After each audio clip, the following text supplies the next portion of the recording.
Well, we're very happy to welcome to the wrap-up, making his first appearance on the show. Former Husker national champion Jay Foreman is here. Hi, Jay. Hey, thanks for having me. Oh, we're glad to have you here, excited about this, and hopefully this won't be your last trip to Big Red Wrap-Up. Let's start with just kind of an overall look back for you. Obviously, part of some great teams at Nebraska. Went on to have a very nice career in the National Football League, for the most part with the Houston Texans, triple digits in tackles for a few years there in Houston, and now back away from your playing days a little bit. Do you miss it?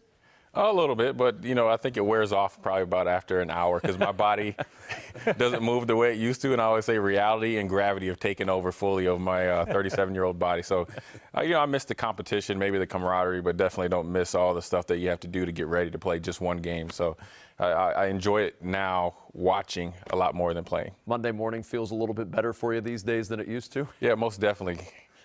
Jay, did you miss college ball more than pro ball? To be honest with you, and this is, I was fortunate enough to make some pretty good money and do well for myself. But I always tell people playing professionally was sometimes a letdown because of the coaching and some of the players that you play against really weren't that good.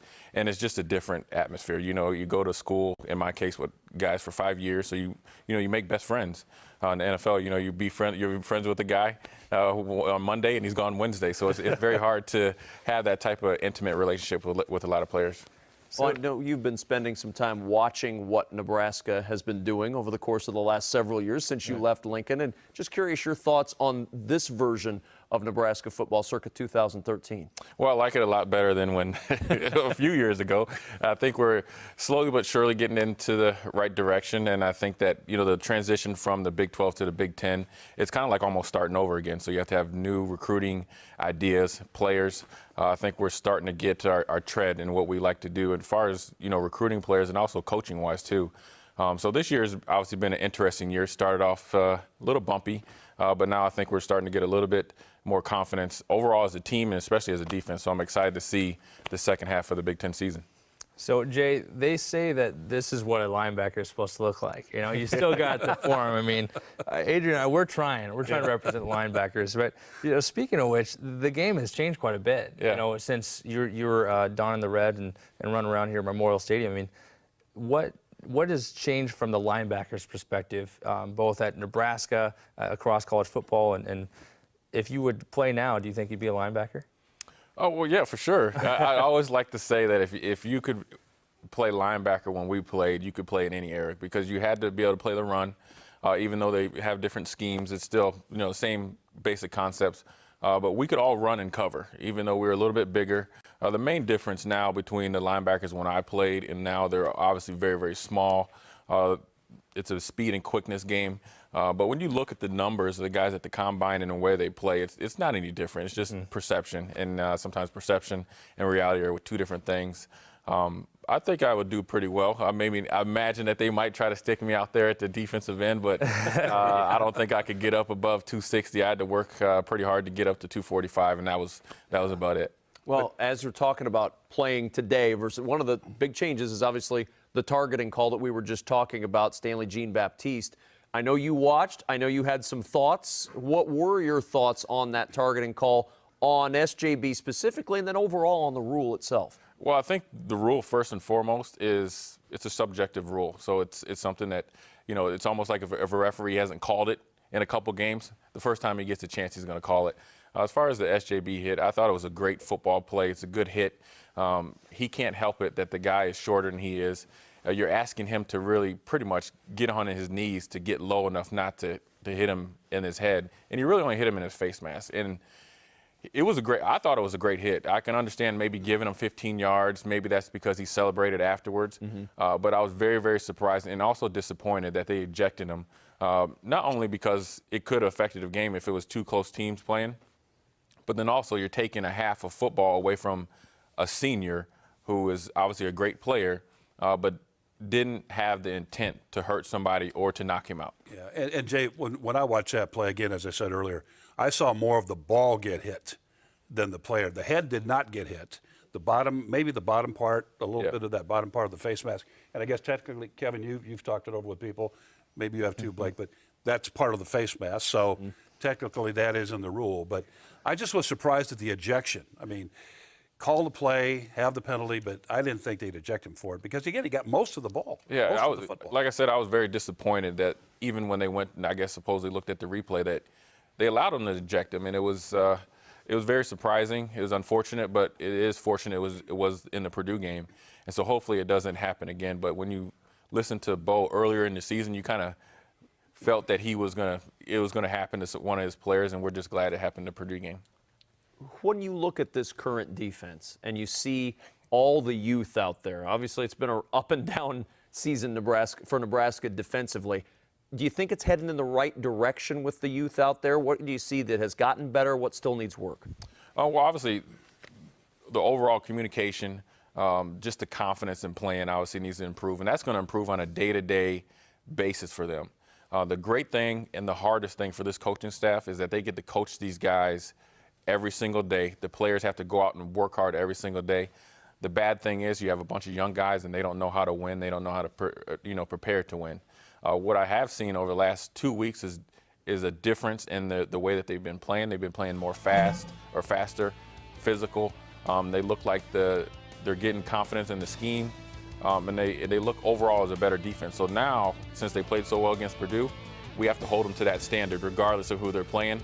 They might not be at that point stat-wise, but effort, physicality, and communication-wise, they have to play that even better. Jay, once you realize as a player, back as Husker, and I remember all those days because you call a lot of your games, but once you realize as a player that you could do it and you had the confidence to do it, what did that do for you? I mean, I got to think that watching you play that, hey, I can get this done, and you continued to get it done. It's got to do the same for those guys.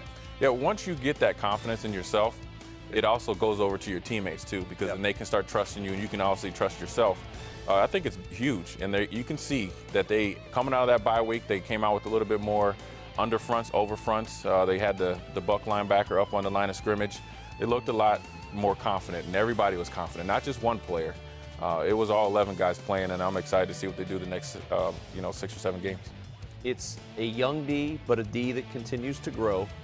This is an opponent, though, that was not necessarily what you would consider to be a top-tier opponent. They were going through a brand-new quarterback. They've gone through a lot of changes, first-year head coach. How much of what we saw was the opponent this weekend? Well, it was probably about 50-50, but like I said, said before, you can't pick your opponent. All you can do is go out and play them. If they would have went out and played bad, it would have been really bad, coming into this week. They went out and played well. They made big plays. They were in the backfield. They dominated the game. So it's 50-50, but it's a confidence boost. It's a teaching tool for them, and then also it's something that you can hold those guys to for the rest of the season. That they played this well against Purdue, they need to play this well every game of the season. We talked about in the first couple games of the year, this offense was struggling to find a little bit of synergy. And there's good plays, great players, but working together. The absence of Taylor Martinez, the 2-quarterback system, how do you think that prepares Nebraska for the second half of the season? Well, when Taylor does come back, obviously he's going to be starting. If something were to happen to him at any point in the game, they're confident that they have 2 quarterbacks that can come in and perform and also win a game. It's going to be interesting to me to see if we get down by 10 points and say there's 7 or 8 minutes in the game, do we bring in Ron Kellogg before Tommy Armstrong, because Ron can really throw the ball. But now you have 3 quarterbacks, 1 excellent quarterback, 2 capable backups. There's not too many teams, not only in the Big Ten, but in the nation that can say that. A lot of people love to compare now to then, now to then. And I think sometimes that's good, and I think sometimes it does a detriment to the current players, because you were part of an era that had some of the best that have ever come through the University of Nebraska. When you watch, though, a guy like Amir Abdullah as a running back, and I know you were some stacked running back positions on those teams, would he have found a place back then as a college football running back? Oh, man, that's a hard question. He has all the tools. His mentality from last year to this year is totally different. I think he's matured a lot. I think he works so hard. He's such a good athlete. He's a hard runner. And a running back of his size is so hard to tackle because he's shorter, but he's strong. I think he would have played. I don't know if he would have played in front of Lawrence Phillips or Armand Green, but I think he would have got some playing time, and I think he would have done well. But hey, look, our third and fourth running back would have started at 90% of the colleges across the nation. So I have no doubt that he would have played somewhere on our team. I just don't think he would have started in front of those guys. Jay, I know you're still a little bit, you're close to the program. You still have an ear to the program over there. Have you heard much about Taylor here in the last few days, the week or so? I'm really curious about some scuttlebutt, let's put it that way, that may be coming out with respect to Taylor. Anything along your line? I haven't heard anything. You know, they keep everything tight wraps over there. Yeah. He has the turf toe, and that's just it's kind of like a mystery type of injury. Just kind of depends. And you know, he's doing a lot of running, a lot of cutting, and so it's luck. They're lucky in the sense that they had the 2 bye weeks, 2 I guess somewhat easier games. Minnesota is going to be a little bit tougher test. So essentially, they can bring him back a little bit slower, but he needs that game action. He's starting to get out of football shape, so we need him to come back pretty soon. Well, it'll be 5 weeks if not. So. Former Husker national champion and longtime NFL linebacker Jay Foreman, our guest tonight on Big Red Wrap-Up. Communication is something Bo Pelini talks about a lot with this defense, and you mentioned the communication has to be continually improving for this defense. When he says, I want my team to communicate, what's he mean? And who's in charge of leading that communication and making sure that every level of the defense understands what they're supposed to do? What he's meaning is that, you know, every good defense that you see, you know, in practice or in the games, it sounds like, I guess they say a Chinese fire drill where everybody's talking. And that starts with your middle linebacker. He is the conductor of every single defense, regardless if they really want to or not. If you're going to play middle linebacker, you have to be a facilitator. You have to start it. You're going to call the front, you're going to call the coverage, and you're going to call the checks. And then everybody else has to echo it through all other 10 players. So that's what they need. They've improved on it. Now they have a bye week, so maybe they can put in a couple more defenses and get confidence in those and then bring those in for the second half of the Big Ten season. Well, Jay, there's been quite a few different middle linebackers in there this year, you know, and I think that Santos has kind of come out and said, you know, that's my spot. Banderas, Gary, they got a lot of experience, but Santos has really stepped up. I mean, do you see him as the leader of the defense, or do you think there's still some room for others to sneak in and get some playing time? Well, I mean, if you listen to the coaches, it's a day-to-day and a week-to-week competition type of thing. And so that's good that you're going to get guys to work hard every day, but also I think that you got to have somebody cemented that everybody can look to for a leadership and also a call. So I think that Santos has played better the last couple of weeks after being much maligned after the first one. Let's see in the next couple of games if he really takes a stronghold of that middle linebacker position. How much did you learn about playing the position from having a dad who played the position? Well, I was very lucky to have a dad that played running back because I was able to pick up on little things that were what the running backs would do coming up to the line of scrimmage. So I was able to maybe guess, or I guess educated guess, I'd like to say. So I was very fortunate in that point. But I never played defense until I got to Nebraska. I was very fortunate to play behind Troy Dumas that taught me a lot as a redshirt. So when I started as a redshirt freshman, I think I was a year or two ahead than all of my other classmates. Does a running back help a linebacker? In my case, he did. A lot of times the guys that I went against, they didn't help me at all. I was always trying to get into the older guys' ears and try to figure out how to stop plays because I was, you know, developing just like these guys are, and I was trying to get an advantage, but I wasn't working out too well, and I was lucky enough to have a dad that was able to lead me in the right direction. Jay Foreman, great stuff tonight. Thanks so much for being with us. We hope to see you again. Yeah, thanks for having me. Thanks, Jay. Appreciate it. Well, up next on the wrap-up.